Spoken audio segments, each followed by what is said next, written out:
As they were transferring at the MacArthur platform, they were approached by an individual with a knife who were really seeking justice for Mia and for Latifah.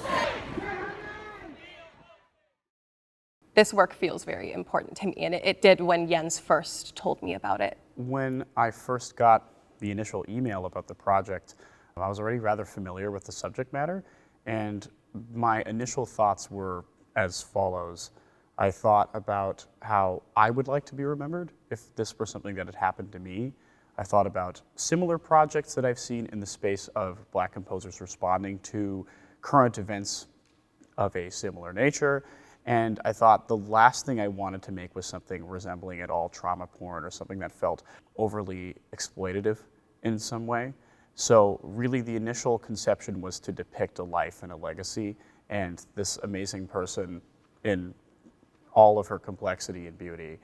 I felt the responsibility to Nia and her sisters and to the ancestors and really to the Black community as a whole to just do it right.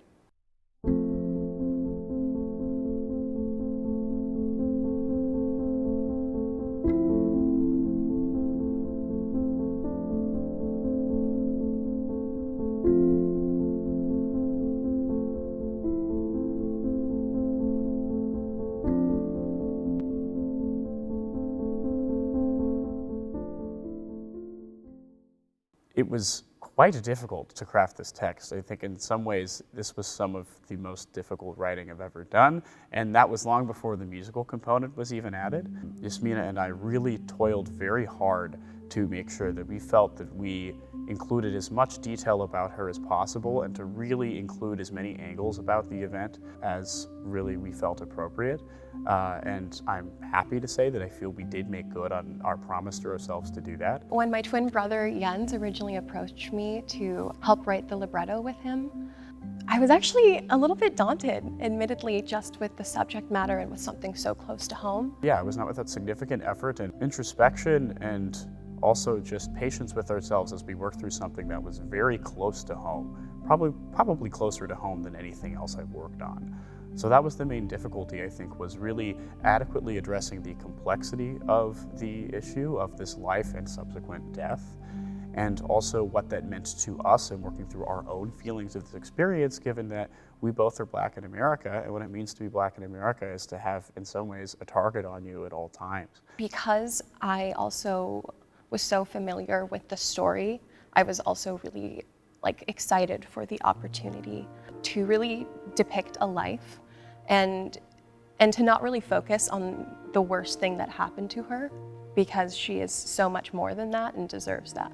It's an opportunity to present more than a single story of Black life and again of Black death. And that is inherently exciting to me. So it was really important when writing this piece to learn as much about her as possible so that I could have a clear image of her in my mind when I was writing the lyrics. I had a lot of fun writing the music once it got to the musical stage. Getting to that stage was difficult, but once we had worked out the text, we had thought so much about the thing that the music was, a lot of it was rather fully formed in my head at that point. And I'm just excited to take people on this journey. I wanted to write something that people are going to be able to come away from just singing along to after a single listen. I think that it's felt like a gift to be able to eulogize the life of a beautiful person and to honor an ancestor, because ancestor reverence is everything to me, and to pay it forward. And also so that our descendants and those who come next can know who came before. It's really just kind of an honor to get to depict this person, to get to tell their story, because it's simply what I would want someone to do for me.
highlighting cheekbones, God already perfected.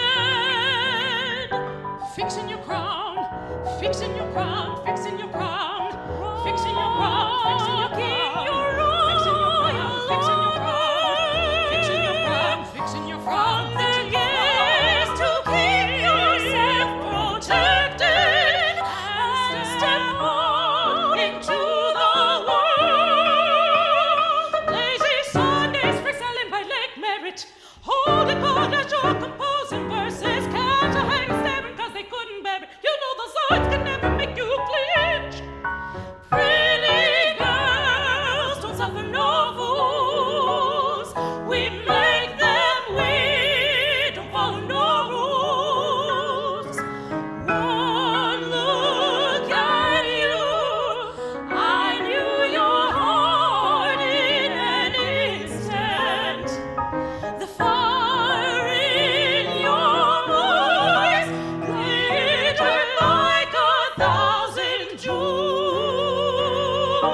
Brave and bold, we hold each other through the hard times. I will always be there in this life and the next. You know that everyone called you pretty girl. You were born to change our whole world. You never left a single soul behind. Now that you're our angel, we'll never give up the fight. Shone so bright, they couldn't handle the light. For those in need, you never miss a chance to find a way to do what's right, to do what's right.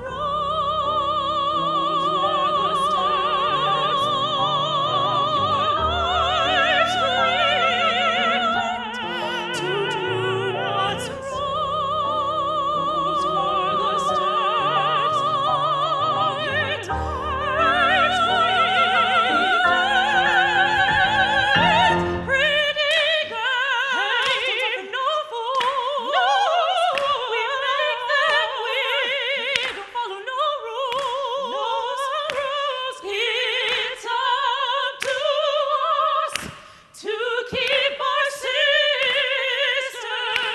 safe. Never let this cruel world our spirits break. Pretty girls don't suffer no fools. We make them wait, don't follow no rules. We hold each other through the world's heartbreak. Our joys, our treasure, they will never take.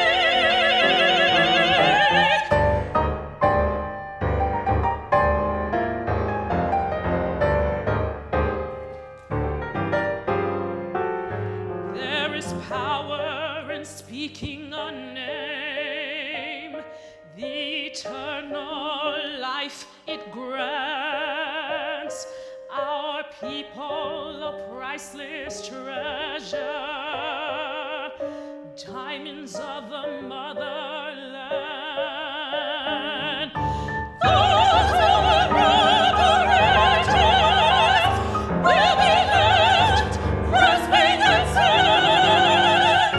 Will be left grasping at sand. Will be left grasping at sand.